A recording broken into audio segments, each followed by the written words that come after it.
اللهم ربنا لا تؤاخذنا إن نسينا أو أخطأنا ربنا ولا تحمل علينا إصرا كما حملته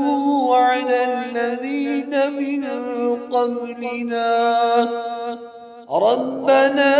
ولا تحملنا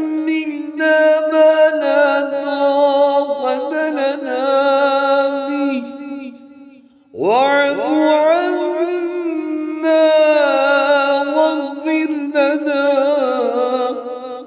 وارحمنا